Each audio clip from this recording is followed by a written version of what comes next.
Voy a hablar sobre las enfermedades más comunes del sistema nervioso en caninos. Las enfermedades inflamatorias no infecciosas del sistema nervioso central en el perro son una serie de patologías donde existe una respuesta inflamatoria de origen desconocido, que da lugar a una inflamación del parénquima cerebral y las meninges, donde en ocasiones la médula espinal también puede verse afectada. Estas patologías se pueden clasificar de la siguiente forma: meningoencefalitis granulomatosa, conocida como el MEG, meningoencefalitis necrotizante, conocida como MEN, y leucoencefalitis necrotizante, LEN. La meningoencefalitis granulomatosa forma lesiones granulomatosas focales o diseminadas en el encéfalo y médula espinal, acompañadas de una meningitis no supurativa. Afecta principalmente a la sustancia blanca de los hemisferios cerebrales, pero también pueden afectar a la gris y otras áreas como el tronco del encéfalo, cerebelo y médula espinal. Se presenta de tres formas clínicas: la focal, que son lesiones localizadas en el tronco del encéfalo y hemisferios cerebrales, afectando a la sustancia blanca. La diseminada son lesiones distribuidas principalmente al proencéfalo, afectando a la sustancia blanca y mayormente a la sustancia gris. La ocular menos frecuente se caracteriza por la aparición de los signos agudos de difusión visual. La meningoencefalitis necrotizante, signos clínicos, se caracteriza por una necrosis severa, con predilección por los hemisferios cerebrales, que pueden afectar a la sustancia gris y blanca subcortical. Los signos clínicos más comunes serán convulsión, depresión, marcha en el círculo y déficits visuales que se presentan de forma aguda y progresiva. La predominio de las lesiones en el proencéfalo y más raramente vestíbulo cerebrales. La leucoencefalitis necrotizante se caracteriza por lesiones maláceas asimétricas y cavitaciones localizadas principalmente en la sustancia blanca, periventricular y tálamo. De forma inusual se pueden observar lesiones en el tronco del encéfalo. Los signos clínicos se presentarán de forma aguda y progresiva. Los principales suelen ser pérdida visual, convulsiones y en menor medida signos vestibulares.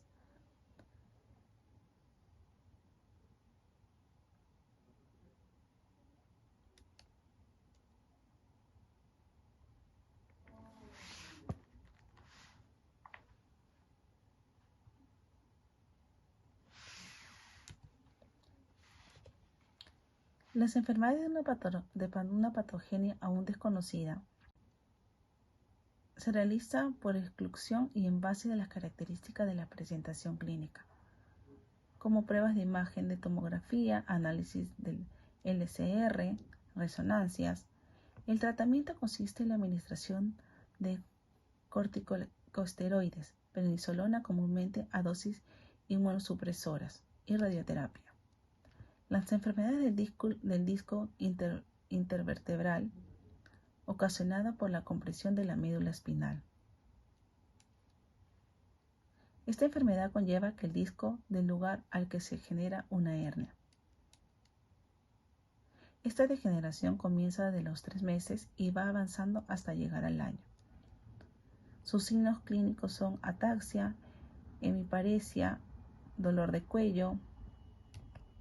Las epilepsias hay epilepsia idiopática y epilepsias refractarias.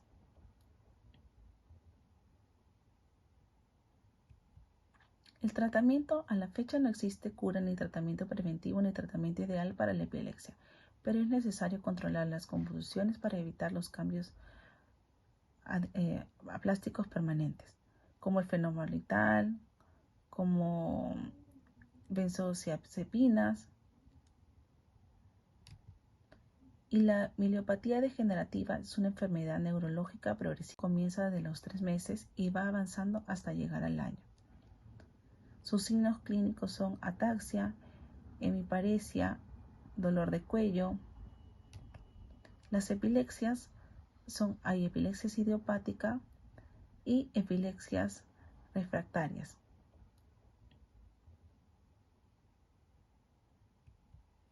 El tratamiento a la fecha no existe cura ni tratamiento preventivo ni tratamiento ideal para la epilepsia, pero es necesario controlar las convulsiones para evitar los cambios aplásticos permanentes, como el fenobarbital, como benzodiazepinas. Y la miliopatía degenerativa es una enfermedad neurológica progresiva autoinmune de la médula espinal en los perros de edad avanzada. El diagnóstico es a base de resonancia, radiografías, tomografías. Sus síntomas son debilidad en las patas, ataxia, incontinencia urinaria fecal, y el tratamiento se implementan medidas de rehabilitación. Buenas noches, vamos a seguir con la exposición sobre el sistema cardiovascular en caninos. En lo que respecta al comportamiento hemodinámico del corazón, mecánicamente se describe como dos bombas independientes. Cada lado o bomba posee su propia circulación y sus propias características de presión, ¿no? Tenemos el corazón izquierdo y el corazón derecho. En el corazón izquierdo es una unidad similar que recibe sangre oxigenada desde el sistema pulmonar, que está considerado como un sistema de alta presión, ¿no? ya que el ventrículo izquierdo necesita generar una mayor presión para bombear la sangre a través de la válvula aórtica, ¿no? Hacia la aorta y luego hacia la microcirculación sistémica, ¿no? Y así mantener el impulso que va a permitir el retorno de la sangre de la aurícula derecha, ¿no? Tenemos en el corazón derecho que está constituido por la aurícula derecha y el ventrículo derecho, ¿no? Que actúan como una unidad. Su principal función es recibir la sangre venosa sistémica en la aurícula derecha, que se continúa con el ventrículo derecho. Esto genera una baja presión para bombear la sangre por medio de la válvula pulmonar hacia los capilares pulmonares, ¿no? Es un tejido de baja resistencia, por ello el corazón derecho está considerado con un sistema de baja presión. En el corazón izquierdo es importante la circulación pulmonar, que es un sistema de baja presión con baja resistencia de flujo sanguíneo, ¿no? Y en el corazón derecho es importante la circulación sistémica, que es un sistema de alta presión con mayor resistencia a este flujo, ¿no? Diferentes niveles de función cardíaca. Tenemos la función cardíaca, función de bomba de las cavidades y el gasto cardíaco, ¿no? El gasto cardíaco por sí solo proporciona una evaluación limitada y poco sensible de la función ventricular o de la contractibilidad miocárdica, ¿no? El gasto cardíaco depende de 4 factores, ¿no? La precarga es proporcional al alargamiento miocárdico previo al estímulo. La poscarga es la carga que el miocardio debe vencer para contraerse y acortarse, ¿no? La expresión contractibilidad miocárdica se refiere a una propiedad intrínseca de la célula miocárdica que refleja la velocidad de activación, formación y periodicidad de los puentes cruzados entre los filamentos de actina y miocina. Por último, en cuanto a la frecuencia y el ritmo cardíaco dentro de un margen muy amplio, al aumentar la frecuencia se acentúa la contractibilidad. Determinantes del gasto cardíaco, determinantes de la frecuencia cardíaca, ¿no? En gasto cardíaco se define como la cantidad de sangre bombeada por el corazón hacia la aorta en cada minuto. También es la cantidad que fluye por la circulación. Este es un factor que se designa para determinar la función del corazón. Matemáticamente, el gasto cardíaco corresponde a frecuencia cardíaca por el volumen sistólico, ¿no? Que es el latido por minutos, o ml por minuto, ¿no? En la frecuencia cardíaca se encuentra normalmente bajo la influencia tónica de ambos componentes del sistema nervioso autónomo, ¿no? La estimulación del sistema nervioso simpático aumenta la frecuencia cardíaca, mientras que la estimulación del sistema parasimpático lo reduce. El volumen sistólico o volumen latido, ¿no? Es la cantidad de sangre impulsada fuera del ventrículo cada vez que éste se contrae. Es la diferencia entre el volumen final del diástole y el volumen final del sístole, ¿no? Cuando el volumen sistólico se expresa como porcentaje, recibe el nombre de fracción de eyección FE, ¿no?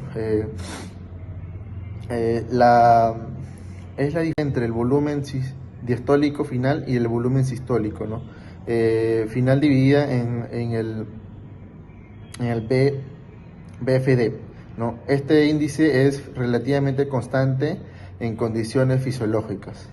El volumen sistólico, como componente del gasto cardíaco, está influido por los otros tres determinantes de la función cardíaca, ¿no? Precarga, poscarga y contractibilidad. Todos ellos son relacionados, ¿no?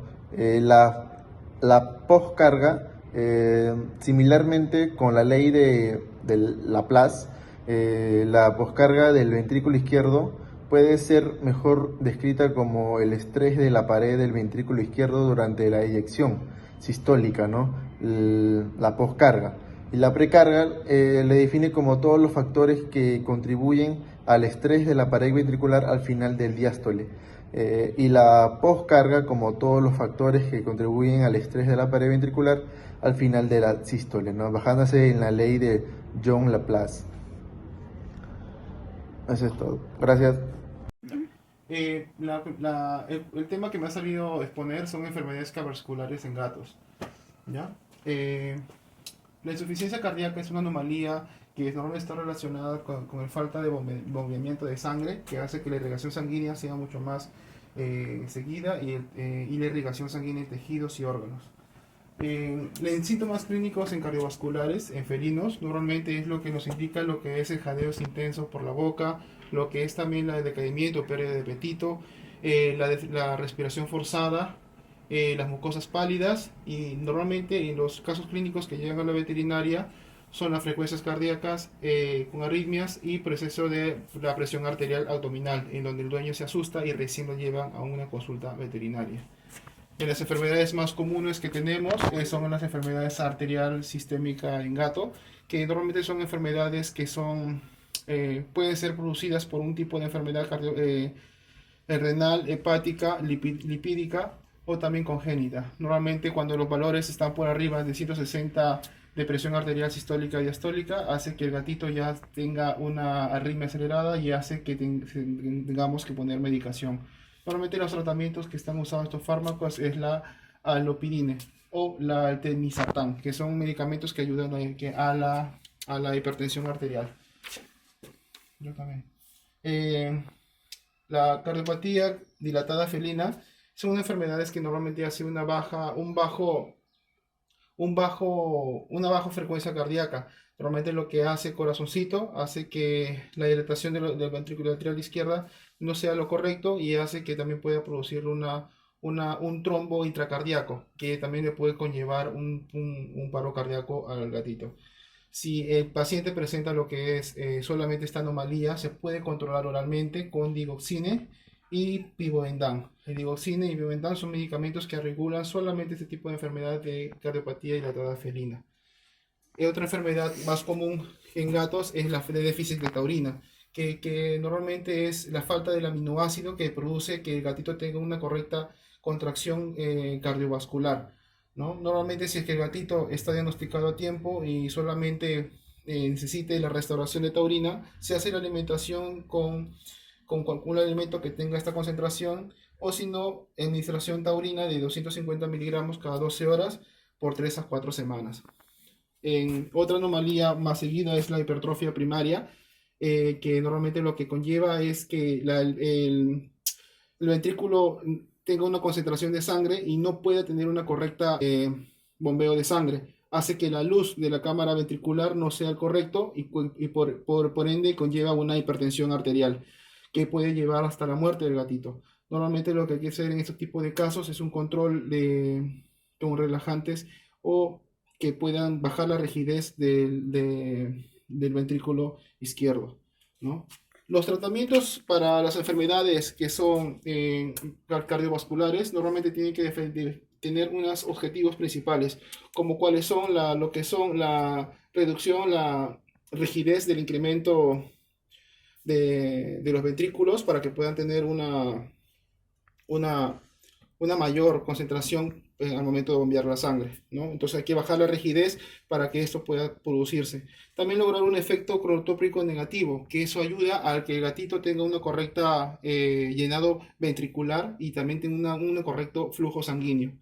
También la disminución de la congestión venosa, eso también es importante, ya que normalmente las enfermedades cardiovasculares lo que conlleva es un edema pulmonar o también un edema pleural. Entonces, hay que controlar ese tipo de cosas o el gatito se puede morir de una hipoxia. Y lo que también hay que tener mucho cuidado y lo principal es la prevención de un tromboembolismo pulmonar o arterial, lo que conlleva que el gatito le pueda dar un paro cardíaco y por ende la muerte.